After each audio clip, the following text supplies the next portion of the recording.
আত্মসম্মান। ভালো থাকার তাগিদে মানুষ কত কি সহ্য করে। মানুষের হাসির আড়ালে লুকিয়ে থাকে হাজারো না বলা ব্যথা, হাজারো ক্লান্ত সন্ধ্যার অভিযোগ।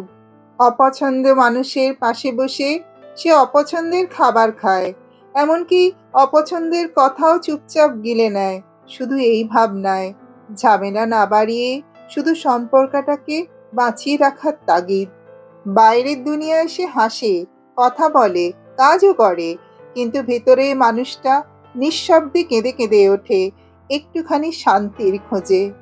যাদের বোঝার কথা ছিল তারাই যখন ভুল বোঝে, তখন সে চুপ হয়ে যায়, নিজেকে বদলে ফেলে, এই আশায় হয়তো এভাবেই ওরা পাশে থাকবে। নিজের ইচ্ছাগুলো লুকিয়ে ফেলে, স্বপ্নগুলো ধুলোয় মিশে যায়, সম্মানটাও পদদলিত হয়, আর সেও সহ্য করে। কারণ সে যুদ্ধ নয়, শান্তি চায়।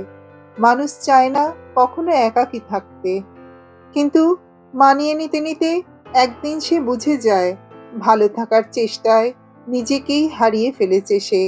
যে মানুষটা একদিন হাসতো, স্বপ্ন দেখতো, নিজেকে ভালোবাসতো, সে মানুষ যেন হারিয়ে গেছে শুধু মানিয়ে নেওয়ার তাগিদে।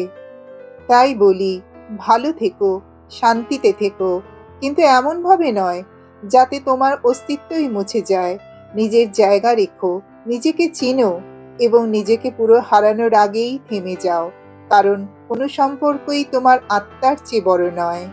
এই হৃদয় ছোঁয়া বাংলা কবিতার ভিডিওটি যদি আপনার মন ছুঁয়ে যায়, তাহলে লাইক, কমেন্ট, শেয়ার করতে ভুলবেন না যেন। আর এমন কবিতা, মোটিভেশন এবং ইমোশনাল কন্টেন্ট পেতে চ্যানেলটি সাবস্ক্রাইব করে রাখুন। ধন্যবাদ।